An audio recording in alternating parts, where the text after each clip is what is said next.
Тергөөчүн айтып атам эске. Шектүү катар кармаган укугу бар тергөөчү. Экинчи суроо, Шадиевдин мүлкүн конфискацияга алыш боюнча мыйзамдуу болдубу? Ооба, мыйзамдуу. Соттун бүгүнкү күчүнө кирген өкүмү бар.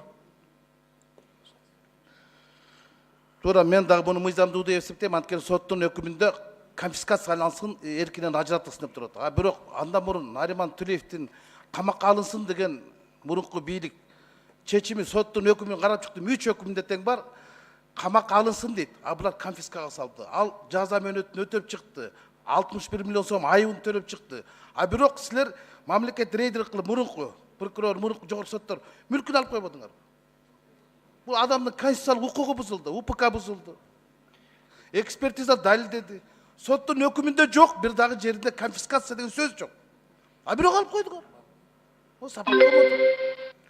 Жогорку соттун чечимдери менен барды күчүндө, мен билгенден ал кылмыш иштер боюнча. Ал аткарылган сот аткаруучулар тарабынан. 10 секунд кошуп койсоңуз, Өткүрбек Асылбекович, конфискация деген сөз жок болот атпайбы? Камакка алынсын дейт.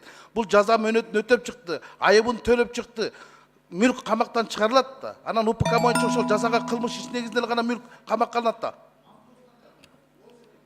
10 секунд. Автобустардан эгер пайда көргөн болсо ошону төлөп чыкты. Анан эмнеге атасынын, бажасынын мүлкүн камакка алып койдуңар, тартып алдыңар? Мурунку бийликтин иши. Буну жаңыдан ачылган жагдайларда карап чыксаңыз, заключениелер бар. Ушуну сурайын, рахмат. Түшүнүктүү.